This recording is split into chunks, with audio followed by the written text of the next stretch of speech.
서울시의 한 백신 개발 투표소에서 과정에서 특정 낙제된 후보의 태아의 투표란에 표준직이 코팅 처리가 포함되는 되어 있는 것으로 소식입니다. 확인되었습니다. 이러한 백신 개발 코팅 과정에 처리로 인해 윤리적인 특정 이는 모두 가짜 뉴스입니다. 가짜 뉴스란 언론 보도의 형식을 띠며 마치 사실인 것처럼 유포되는 거짓 뉴스를 의미합니다. 많은 분들이 오보와 또 가짜 뉴스를 혼동하기도 하는데요. 독자들의 관심을 끌어 특정 세력이 이득을 얻게끔 하는 의도를 지닌다는 점에서 오보와는 분명히 구별되는 개념입니다. 최근 온라인상에서 발생하는 가짜 뉴스들의 확산은 사회적 문제로 대두되고 있습니다. 우리는 2019년부터 시작된 코로나 팬데믹을 겪으며 바이러스, 백신, 또 정부의 지침과 관련된 수많은 가짜 뉴스가 얼마나 많은 혼동을 가져오는지 직접 목격했습니다. 이처럼 수많은 미디어 그리고 정보의 홍수 속에서 헤엄치며 살아가는 우리는 가짜 뉴스에 대해 어떻게 대응해야 할까요? 바로 팩트 체크를 하는 것입니다. 우리가 팩트 체크에 주목해야 하는 이유는 바로 미디어 환경에 있습니다. 알고리즘에 대해서 들어본 적이 있으신가요? 아마 유튜브나 OTT 서비스에서 경험하신 적이 있을 텐데요. 알고리즘은 AI가 이용자의 성향, 검색 기록 등을 활용하여 맞춤형 콘텐츠를 제공하는 것입니다. 굉장히 편리할 것만 같은 이 알고리즘으로 인해 사람들은 확증 편향에 쉽게 빠지기도 합니다. 이용자 본인이 선호하는 뉴스를 중심적으로 소비하게 되면서 자신의 의견과 반대되는 정보는 무시하게 되는데요. 그러다 보니 자신의 의견과 부합한다면 거짓 정보이더라도 사실로 받아들이는 경향이 보이고 있습니다. 또한 AI 기술이 날이 갈수록 발전하면서 진짜와 가짜의 식별은 더욱더 어려워졌습니다.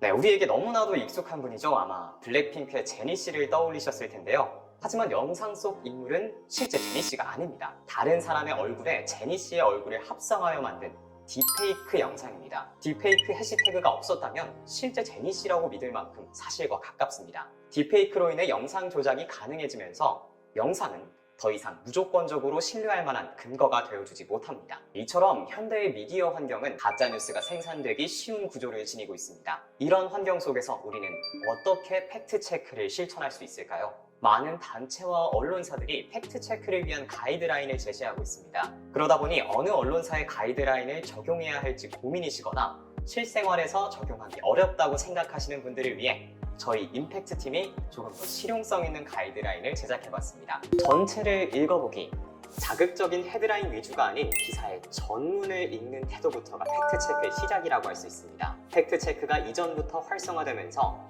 허위사실 유포를 교묘하게 피하기 위해 타인의 주장을 인용하는 경우가 증가했는데요. 발언을 한 것 자체는 사실이더라도 실질적인 내용이 거짓인 경우가 많이 있습니다. 자극적인 헤드라인에 속아 넘어가는 것이 아니라 우리는 기사 전체를 읽음으로써 그 속에 숨겨진 진실을 찾아내야 합니다. 관련 자료 검토하기, 내용과 관련된 학술 자료 등을 조사하거나 보도 자료에 언급된 자료의 원문을 찾아보면서 팩트 체킹을 하고자 하는 대상에 대한 심층적인 분석을 해보는 것입니다. 그 과정에서 보도 자료에 생략되어 있는 중요한 내용을 발견하거나 잘못 제시된 수치 등을 확인할 수 있기 때문에 관련 자료 검토는 매우 중요합니다. 교차 검증 시도하기. 언론사별로 정파성이 다르고 사건을 이해하는 관점이 다를 수도 있어서 같은 사안이더라도 다양한 의견이 존재할 수 있습니다. 그렇기 때문에 한 언론의 보도 자료만으로 현안을 이해하지 말고 다양한 언론사의 보도 자료를 비교 분석하는 것이 필요합니다. 비교의 과정 속에서 현안에 대한 다양한 관점을 경험함으로써 보도의 내용을 종합하여 더욱 합리적인 판단이 가능하기 때문입니다. 팩트체킹 사이트를 활용하기.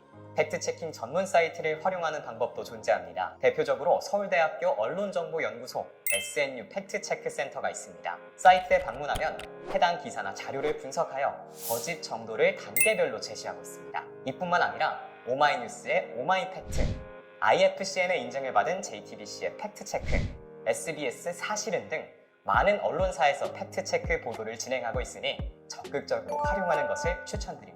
미디어 리터러시 향상시키기. 가짜뉴스에 대응하기 위해 가장 중요한 것은 미디어 리터러시 능력을 기르는 것입니다. 미디어 리터러시는 미디어를 통해 정보를 습득하고 활용하는 능력을 의미하는데요. 다양한 뉴스와 칼럼을 읽는 등 사실과 의견을 구분하는 연습을 통해 비판적인 정보 수용과 선별을 해낸다면 기하급수적으로 증가하는 가짜뉴스에 효과적으로 대응할 수 있습니다. 미디어 리터러시를 기르는 것이 가짜뉴스를 판별할 수 있는 가장 현실적인 방법입니다. 이 영상을 통해 정보의 홍수 속에서 중심을 잃지 않고 진실을 찾아 나서는 팩트체커가 되시기를 바랍니다.